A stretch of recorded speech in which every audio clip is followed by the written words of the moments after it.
Hello, everybody, and welcome to the After Show, hosted by yours truly, C.C.Cowan, and the guys on the couch. This is the show where we give it to you raw and real about your favorite mainstream TV and reality TV shows, your favorite actors as well, and how much we either love or hate them. And trust me, no topic is off limits. Tonight we're going to be talking about Marriage Bootcamp, hosted by Dr. Ish and Dr. V. Now, this season's cast includes Karen Gravano and her fiancé, Storm, Kiki Wyatt and her husband, Michael Ford, Amber and Jim Marchese, Jade and Tanner Tolbert, Nico London and his wife, Margot, and her girlfriend, America. Yes, I said her girlfriend. Drama. But listen, before we get into all the drama, let me introduce you to the guys on the couch. Guy number 2, introduce yourself. I'm guy number 2. I'm shooting from the hip, so sit still and get a grip. And guy number 3, talk to the people. Hey everyone, I'm guy number 3, and I'm ready to have fun and voice my opinion. There you go. And of course, we have the female perspective. Trinity from Georgia. Introduce yourself. Hi, I'm Trinity, and I'm here to give you the female perspective. Yes, she is, folks. Yes, she is. Listen, guys, each episode, my incredible co-host will be helping me to run down our favorite shows and our favorite themes. Are you guys ready? Let's go. Yep. Okay, guys, we have to talk about Marriage Boot Camp. Listen, I've been waiting for this because this has been quite a roller coaster season. Some ups, some downs, some bumps, and some bruises. But last week's episode, blown away. Friday just blew me away. I have a lot to say about it, but of course, I'm going to give you guys the floor first before I weigh in. But I have some questions for you. So, guy number 2, let's start with you. The doctors played a game of truth or dare last week with the housemates and tried to make them comfortable talking about their sexuality. And that, I believe, was hard enough. This week, they wanted them to reveal deep, dark secrets. What did you think about the doctors taking that approach to getting to the root of the problems of these couples? Well, in all honesty, it was a tearjerker. I really honestly did not expect it to be so deep so fast. But when I tell you, Dr. Ish and Dr. B, they drilled into like the side of everybody's head that I really was shocked. I was like, wow, this is really deep. I didn't expect to see with so much emotion, especially from Storm and from Jim especially. And, I was really surprised. I think I was surprised, too. Guy number 3, weigh in. I also agree. I was like floored too. I got so emotional, and I'm all for Karen and Storm, and seeing my dude Storm break down like that, and tell his story about his grandmother dead and all that. I was like, oof, this really got to me. It was deep. It was really, really deep. Yeah, it was deep, very deep. Yeah, it went to the root of a lot of the issues that these couples have. Now, I want to ask Trinity, from the female perspective, from the female point of view, how hard must it have been for these women to open up? Because women, they kind of carry a lot. They can hold on to a lot, and they kind of just walk with it and, just carry it through life. That's so true. Oh, my goodness. It was so... We as women, we push things to the side mentally and keep going on, and most of the time keep pushing on. And then when we get a chance to stop, or we have to stop, it unearths some things. And when I saw that, I was pretty much sitting on the edge of my bed, because you didn't know what each woman was going to say. And then when they dealt to the root of things that happened many, many, many years ago, 16. 15, Kiki, having lost a child, wow.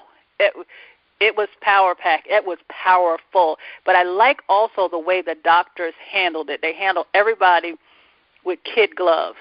Right. Because they had no way of knowing what they were going to say. Exactly. And what they were holding on to and what, these women, it sound like they were on the edge of their nerves. They're really just basically trying to hold on. So I think with that episode, it was, it kind of kept their sanity because now it's out. Well, I'll tell you what, I was on the edge of my seat while they were on the edge of their nerves. Let me ask you, guy number 2, how comfortable would you have been in revealing your deep, dark secret? I don't know if I could have been as forthcoming as they were, because I know it's, when you're talking about emotional things, especially real events that really impacted your life, it's really hard to kind of be as forthcoming about that. It takes a little prodding and poking on my part. But, I think that, again, with Dr. Ish and Dr. V, they were so tactful. Just, we've already seen them be a little volatile and they've been kind of, bickering and arguing amongst themselves. But to see Kiki break down the way she did and think that she was ugly and having lost a child, which is something I never knew about her, that was just in and of itself, that was like a whole, wow, that is just jaw-dropping, to be honest. I mean, it just really took me back.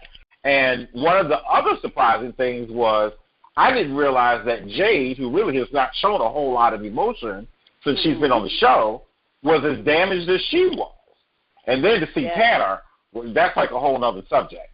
I hear you. I hear you, guy number 2. So, look, let's talk about these couples individually for a moment. Let's talk about Kiki and Michael.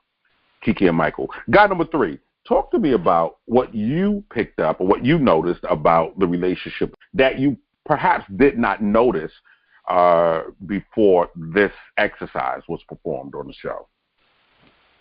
Well, me personally, I picked up that they really do love each other. I just think that Kiki is still dealing with so much stuff in her life, so much baggage and so much horror that she can't let it go. And it's been like that for so many years. And for her to resume any type of normalcy, she would have to let that go, I believe that. Let me ask you, Trinity, do you think that Kiki picked a guy, she chose a guy that would support her in her instability in regards to her emotions and all the things that she's dealing with from her past? I think she did. I think that Michael is the match for her, only because he had a certain level of patience to begin with. And now, here they're landing at, marriage boot camp because he didn't, and neither one of them, but he didn't want to throw it all away, Right. So here's, a chance to make it right and to say, you're not telling me something or we're not communicating right or something is wrong, because maybe she has gone overboard with her mouth. But now that he knows the root of the issue, maybe that was something he didn't even know. It goes both ways, of course. Yeah. Well, I'll tell you, I was completely mystified at Kiki's confession that she never felt pretty and never felt beautiful. I'm always mystified at people who say things like that. I find the same kind of befuddlement when Janet Jackson claims that she doesn't know that she's beautiful or she thinks she's ugly or she doesn't like her smile, which is one of the most beautiful things about Janet Jackson is her smile. And so I'm mystified because I think Kiki White is a very beautiful woman, socially beautiful, right? They call her half-breed and half something else. Yeah. Really? They did? Where? Oh my goodness! Where were you brought up? It's so sad that she has this reputation of being crazy, over just one incident that everybody knows about. But it's like everybody just thinks she's crazy.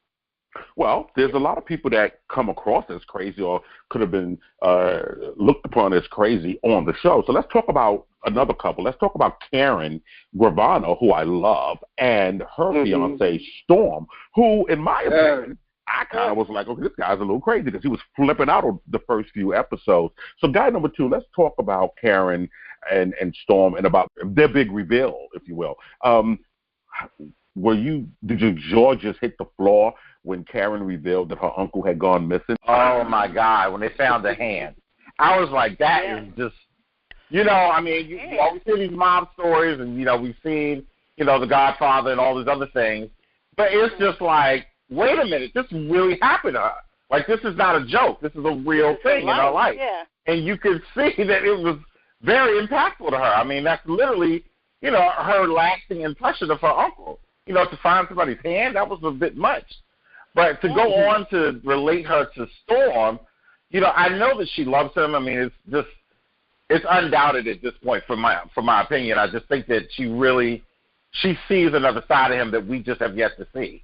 And now I fully understand when they were doing the body bag exercise at the beginning why he was so adamantly opposed to it.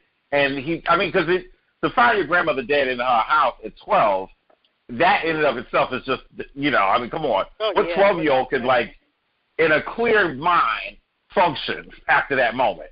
But he just kind of seemingly buried it in the back of his mind and kind of moved forward like, okay, well, I just got to deal with it and just be done.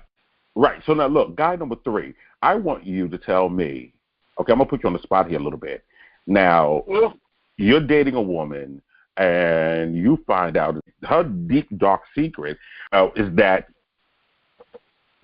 of like Karen. She finds out that her uncle was murdered, and they find a hand, and that the person who they bleeped out, who shall remain nameless, was clearly close to the family and had been responsible allegedly been responsible for the death of the uncle. Would you stay with the woman or would you leave?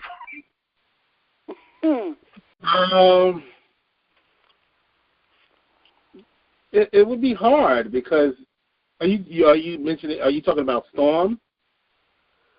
I'm talking about you. If you were dating a woman like Karen Gravano with a family like that and a history like that. Most like if I really, really love her, most like I would stay with her. Okay. What about I would really stay with her because if you see Storm is tough too. So I think he could deal with her and her family.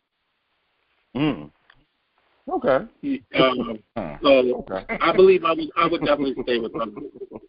I would stay with her. Gotcha.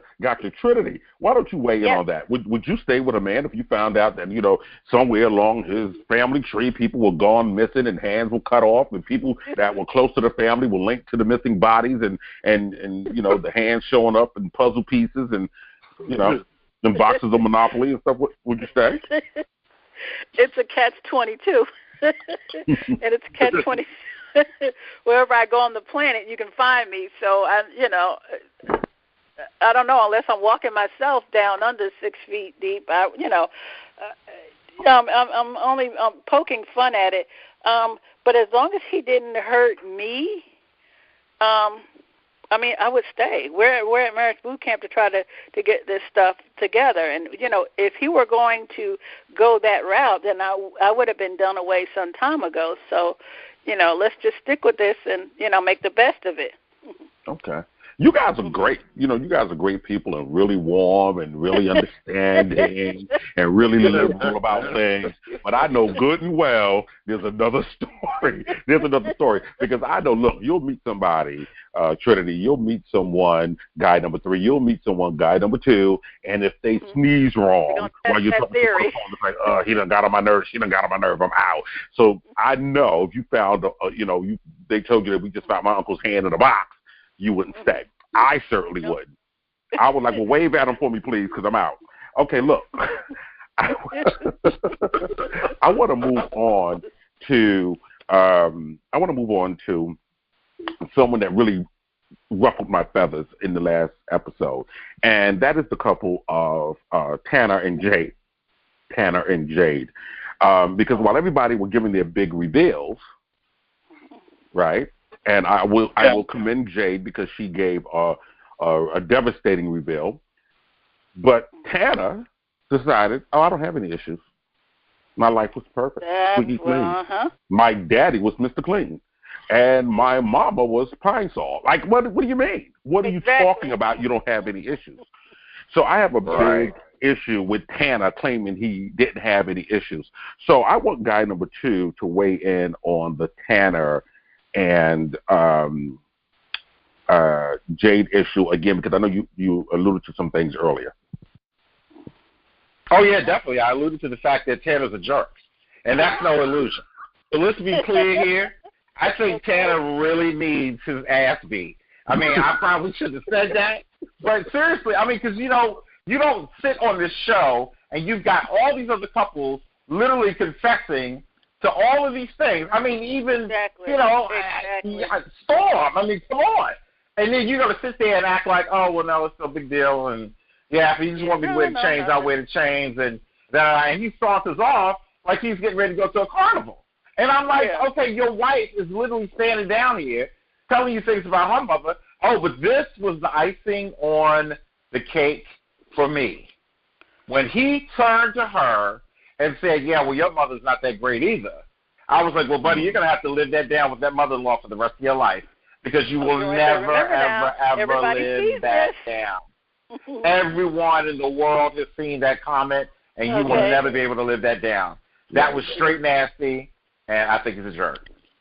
What did you think about it, Trinity? I thought when he was, you know, after everybody, you know, were dropping bombs left and right, and then here he comes, nothing. You know, I mean, he kind of just said like, you know, well, my dad was a cheater and I went, you know, to one, you know, me and my mom went. He kind of just said it like, oh, we're going to lunch at McDonald's. You know, he just said it all in just a tone of voice. But, you know, like this is the practical thing that happens, but it never affected me. Like never. Well, maybe maybe that's just the way he feels. A brother has a right to express the way he feels. Well, is that right, guy number 3? I agree with you. Well, I think but his wife said she couldn't connect with him. That means something. Exactly. She could not connect with him. So why would he disconnect from the now closest person to him on the planet? Why would he disconnect from her? Why would he shut off from her? You know, he could shut off from the world possibly, but why would he shut off from her? You know. What do you think, guy number 3? I just don't think he knows how to show any emotion, or he just doesn't know how to show it. I think he's hurting a lot inside, and I think he has a lot of problems, but he just don't know how to present it, you know? Well, I agree with you. And listen, I was playing devil's advocate when I said, hey, maybe a brother gets it, you know, he's able to show and say what he wants to say, how he really feels. I was playing devil's advocate to that little devil. But I want to give you my opinion about Tanner, who I think is an absolute coward. My thing is, if you don't want to be in a relationship, then leave. Don't be in the relationship. And, you know, I had made a comment yesterday on social media about something that was done on one of the other reality shows. And I said that if a woman does not accept a man's truth when he speaks it to her, he will reveal that truth to her in his actions. In his actions. And so this is what Tanner is doing to Jade. He doesn't really want to be there. And whether he said, oh, I was fearful of, you know, the breakup or we might get divorced later, it's garbage. It's rubbish. Because immediately when he had the opportunity, the doctors literally took him by each arm and they took him over the hurdle. He created another one by commenting on Jade's mother. This is something that she'll never live down. Her church friends will talk about it. The neighbors will talk about it. Family members will talk about it. And if she got a pet Shih Tzu, he's going to be barking about it. So this is not something that Tanner's ever going to live down, and I think he was well aware of what he was doing when he made that comment. So kudos to Jade for opening up, and you get the boot, Tanner. You get the Timberland boot. I want you off the show, out of here. Yeah, out of here. Don't ever want to see you again. Listen, guys, let's move on to some other people that really got – these people, I'm gonna let you guys talk about these people because I'm gonna have to find the words. I'm gonna dig deep into my mental vocabulary. Okay? To find the words. To find the words to describe these three clowns. Oh, did I say clowns? These three characters. Nico, Margot, and that girlfriend that looks like Dolph Lundgren. Yes. Okay. So what I want to do is ask guy number 3. First of all, what do you think about this whole threesome thing that they have going on here? What do you think about it? To be honest with you, I'm going to tell you, I mean, it's we only crazy. want your honesty. It's crazy. It's crazy. You know, I recently saw some storyline on TV, another show with threesome, and it's a big thing. I mean, I didn't realize that there was parties with threesome. So it is a lifestyle. So I mean, Margot said, why can't she have a husband and a girlfriend? But I think the three of them are made for each other, believe it or not. At the same time. My opinion. I think they are made for each other. Yeah, but at the same time. What do you think? You know, crazy plus crazy equals more crazy. So, you know, crazy to the third power is just too much for me. I think this whole thing with Nico, you know, we've never been able to really take him seriously. He's always been a character whenever we've seen him, from Love and Hip Hop to now. But the thing that makes it interesting is that I can honestly tell, because America had her breakdown, that she's been affected in such a way that she's not going to deal with men. Okay, that's fine. If you're going to be with women, be with women. But I would think that Margot, looking at that, would either respect the fact that she does not want to be associated with men, at least not in that way, and so also she needs to respect that, you know, if she wants to be with a woman, let her be with a woman. Not with a woman that's also going to be with a man, because now you're adding the element that she somewhat fears, I guess, in a roundabout way. Right. Now in her life is like some regular thing. You know, you're not buying candy apples and trying to sell them as oranges. But I think one of the things that, you know, you're trying to make something work that we know does not work. It just doesn't work. Eventually there will be some strife. So don't borrow trouble when you don't need to. Hey, I mean, come on. It's just ridiculous. The strife, I think, is in Margot's wig. Trinity, weigh in on this couple, trouble, or whatever it is. Well, the throuple. It's, you know, what's her name, America? I'm deeply concerned about her, because whatever she was drinking, be it Hennessy, I don't know what it was, but she just kept pouring and drinking. Oh, yeah. You know, and drinking towards the end. She may have taken a bite or two of some food, you know, and then she gets upstairs and she passes out. You know, she's like really in deep with her feelings, or just needs some safe place to place her feelings. And, you know, Margot was kind of carefree, you know, just like kind of having two people loving her, or, you know, however way you want to put it. But, you know, America's going through something, and, you know, it was already said that those three deserve each other. Yeah, but do they deserve each other at the same time? Right, exactly. That's the thing. You know, and alcohol may have done it for the moment, but you're still going to come back to yourself. I hope so, because that America was laid low and spread wide under that bed. But exactly. She made it to the bed and then fell over. That was it. Listen, let me comment on this menagerie that is Nico, Margot, and America. Okay? Because Nico was someone that I was first introduced to on Love and Hip Hop. And when he initially appeared on the show, didn't know who he was, like most of the people on Love and Hip Hop. Right. But he kind of grew on me. I kind of liked him. He had a little swag, and, you know, almost a little New York swag, right? So I said, okay, let's see what he's bringing. And I thought he was on the up and up. And then the whole thing with the shower curtain and the shower rod and the girlfriend and the porno, it was a mess. It was a mess. I have a huge problem with guys who exploit women in that manner. For whatever reason, I don't care why you did it, what you did, and how much you got paid for doing it. I think it puts you at the bottom of the barrel. You're down there with the sludge. So I was going to interview him on my radio show 2 years ago, but I decided not to. I decided to hold off to see if he would have a change of heart and a change of ways. I hadn't seen much of him anywhere, and then he popped up here as the surprise guest on Marriage Bootcamp. Someone should have given him the boot, because I don't feel that he brought anything to the show. He actually came on posing and primping in these little hoodies and outfits. You're too old to be walking around in hoodies. It's ridiculous.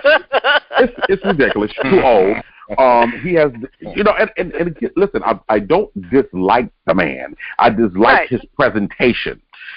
Bill Cosby said to his daughter, Vanessa, one day on an episode of The Cosby Show, he said, it's not that I just dislike this man. I dislike any man. I wouldn't like him no matter what. So his daughter didn't understand, like, why would you say that? He said, because it was the way you presented him to us. You brought him here on a garbage pail lid.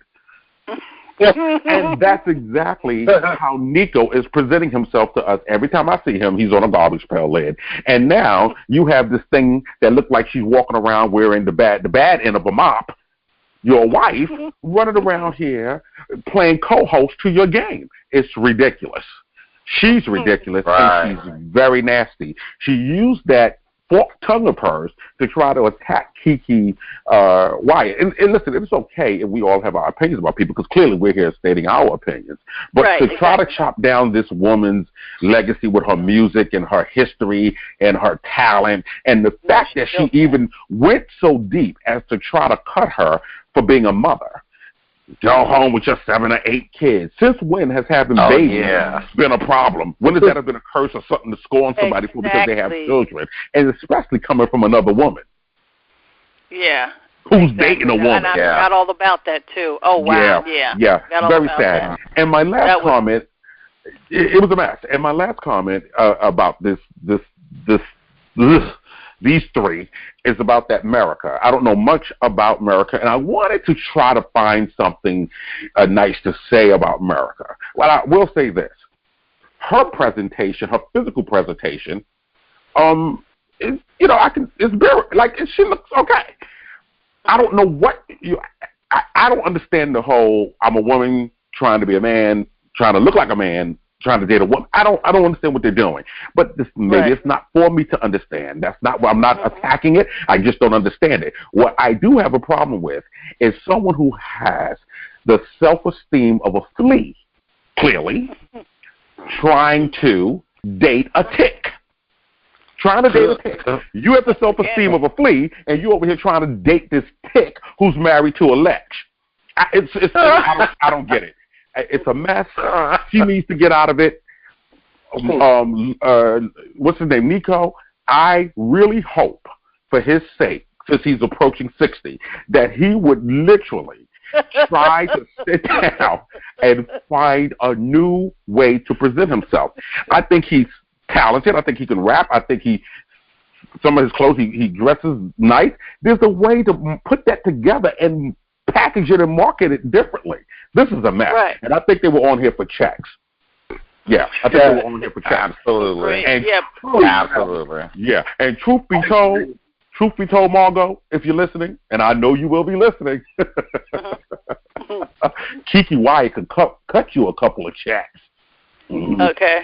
That last album did. They didn't just get in the game now, let's be clear. That last album Kiki did pretty good. That last album did pretty good. She could cut you a couple of checks. Margot. Okay. Listen,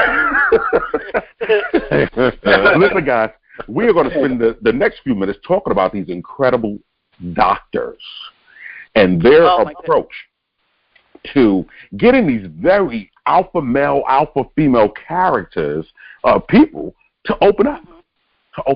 So let's talk about Dr. V, because we didn't talk about her much last episode. Let's talk about that beautiful Dr. Venus Nicolino. Okay, so Trinity, weigh in. You're the woman. Weigh in on the sister. Tell me what you think about what Dr. V brings to the show and how she handles the castmates. Dr. V, she can definitely hold her own. I think that her PhD view, she sees human beings. She doesn't see problems, that came out of the books that she studied. She sees human beings, and so she speaks to that part of them, that she's now speaking to people uncovered, and I think that when sores and you have blisters and everything, I think she coated it really, really, really nice. And I think also she has the balance of being firm when it's necessary, and she doesn't mind going toe to toe, eye to eye. I think she's excellent. I think she's awesome, and I think they handled this last one excellent. Very well said. Guy number 2, weigh in on Dr. B. Dr. V is absolutely awesome, and the reason I say that is because she hits the nail on the head with every single issue. She hits it head on. She's like the hydrogen peroxide on a sore. She's coming in, she's cleaning it up, and she's like, all right, put the Band-Aid on it, let's move on. And I like that because she's very direct. She doesn't bite her tongue, and she just lays it out. And that's what everybody needs to hear. Wow. Yes, yes. All right, guy number 3, what's your opinion? Well, I agree. I think that what I like about it is that she treats everybody the same, and she doesn't play favorite, and she doesn't see color, which I love, and she's also beautiful. You know what I like about her? Let me tell you what I like about her. There's something very quiet yet strong about her. She has a very quiet, strong presence. And I had mentioned this before, that if you are a person who believes that you're cunning and that you can get over, and you're used to getting over on people in life, you might look at her and go, I can take her. Even when she speaks to them and she gives this very empathetic kind of nature about her, and she kind of hears them and she kind of plays to their emotional desire to be coddled, right? But then she's very sharp and she's very aware and she knows exactly where you're going, and she's going to get there before you get there so she can meet you with the answer. So I love that, because that's what she does with Kiki. Kiki's like, I talking, but you couldn't hear me. She said, I heard you. I heard you 3 hours ago. And if you go to the bathroom, go to the bathroom. Bam. Absolutely. Yeah. She's very quiet. Kiki, she's like, Kiki, is there a problem? You need to quiet down. But then she lets you know, I heard you 3 hours ago. So she's very sharp, and I love that about her. And she's not playing. She's not new to this.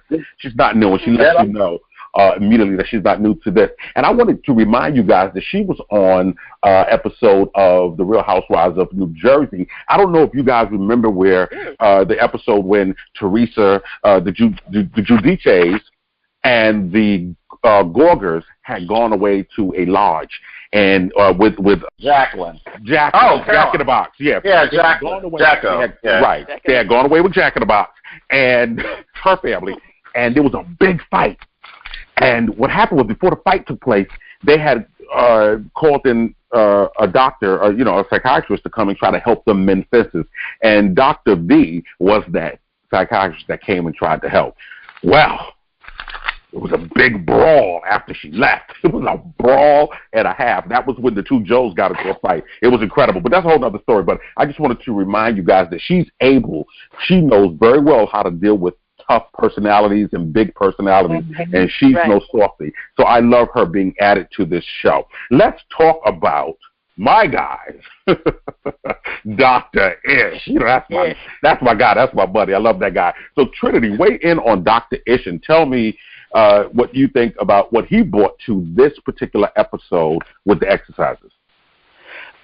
Flat-footed and necessary. He really stepped to Tanner. He really stepped to Tanner, and it was chest to chest. Not just physically either. He was digging on the inside because he had something, and he kind of had the bull by the horns, and he was turning it too. And he wasn't afraid to do it. He wasn't afraid to be direct. And even when Tanner was walking off, he let him walk off. He said a few things, and he let him, walk off, because the churning had already begun. And so since the churning had already begun and the chains were already on, that at least got Tanner, his wife, to get the key and then talk to him. And she finally got in touch with the man she was looking for the whole time, which was her real husband. Wow. So, yeah, he's flat-footed. just tender enough, just enough. Mm-hmm. And he wears some bad shoes too. Oh yeah. He wears some bad shoes. Talk about flat-footed. And I know what you meant, but he wears some bad shoes too. It looked like Cole Haans. Let's get guy number 3 to weigh in on Dr. Ish. What do you think about what he brought to this episode? I think he brought more strength. He can deal with both sides, both sex, and then there's like a softness too of him. You know, and that it's like he understands you, and he gets to the point, and you just don't mess with him. You know, he could take you on, and he's not scared of you. Yeah. He's not scared of any of the dudes on the show. Oh no. Yeah, and he's not brooding. He's not doing the whole machismo banging on his chest. It's not King Kong. No. So he literally takes his position and takes a very strong and firm but professional stance, but he's also very engaging. You can feel his arms opening to you, much like he did with, was that Tanner, that he had to put his arm around and say, it's going to be okay. And even with Jim, he had to nurture Jim a couple of times too, because that thing is a mess. Did we talk about that, Jim? We didn't talk about that Jim we day. didn't. We're going to wrap him up real quick, too, but I want to get guy number 2. We're going to beat him over the head in a minute. I want to get guy number 2's opinion about the incredible Dr. Ish. Mm-hmm. Dr. Ish is living up to his last name. He is major. Dr. Ish is a bull in the china shop. He's going to walk right through. He's going to be very gentle, but yet if you hit him at the wrong spot, he's going to make sure I'm the bull. Yeah, I'm going to let you know. Yeah, he's definitely the person that puts his finger in the tip of the gun and says, okay, so if you're going to shoot the gun, just know what you're going to be doing. Know what the repercussions are. Live with that. Live with these consequences. And that's what everybody needs on the show. They need that. Yeah. I love it. Is that a tattoo in the back of his head? Oh, it's not a tattoo. It's a birthmark. And I asked him about it. Yeah, it's a birthmark. And I believe it was God just touching his head and giving him anointing, because I believe this man is anointed. And I'll tell you why I believe this man is anointed, guy number 3, and guy number 2, and Trinity, and everybody that's listening out there. I'll tell you why. A lot of times you have men who are raised by women and have a lot of women in their family, and we tend to get a really good understanding of the way women move and think and their nuances and likes and dislikes. But a lot of times, men who are raised around women feel a need to kind of, burst through those seams and show off all this hulking machismo, if you will. And everything they do is about men and the male persona and, being the alpha male and so forth. But this man is very comfortable understanding women. And he also understands that women really kind of govern the household, and they really kind of govern community. They are the people who actually form community, because men don't form community. They form gangs. Okay? And so he spent a big part of his life around women, right, around his family, and then even in his practice, helping women, female celebrities like Kourtney Kardashian, Carrie Fisher, Leslie Jane Seymour, and other people that he's worked with. He's even created an app called the Cheetah Meter to help women understand if their men are cheating, which I'm going to get on him about that. I'm going to try to get him to interview with us, you guys, on the last episode for the season. I'm going to see if we can get him on and we can talk to him directly. And he also created Little White Wise, a woman's guide through the lies men tell. And I want to ask him why he's giving away our secrets. So I want to talk Doctor about that. Look, because Oprah is helping these women. These women have come a long way messing with Oprah. And it seems like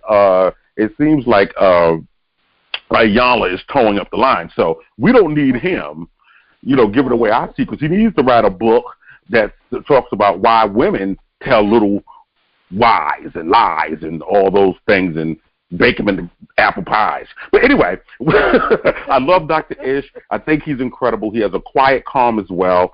And, you know, I think that he's never going to go to that level. I don't think it's even, he knows he never has to go to that level. He's so studied and so prepared and so knowledgeable and so learned and so experienced in this.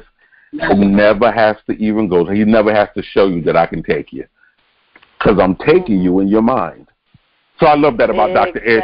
Kudos to him. Kudos to WETV for the new host of Marriage Bootcamp. Yeah? Do you guys agree? Kudos to WETV? Yes. Yeah. Kudos. Yes. To WETV and Marriage Bootcamp. And kudos to you guys, the guys on the couch. And to our always, absolutely, and to our always opinionated, always lovely, that's me, Trinity. Kudos. Yay, Trinity. We love you, Trinity. We love you for the female perspective. That's the icing. Trinity is the icing. Absolutely. But we're going to get a little bit more icing on this cake. Yeah. So the next time we meet, we will definitely be discussing a few shows that have been just burning up our TV screen. So I want you guys to be prepared. We will be talking about secrets and lies. Yeah. Oh, yes. Finally.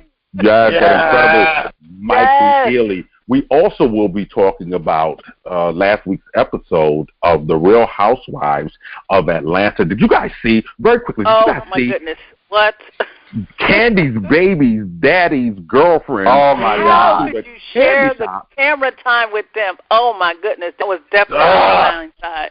Did you hear that? Look, all I got to say, y'all know I'm going to go in, because that thing came in and said, I'm from Jamaica, and I was done.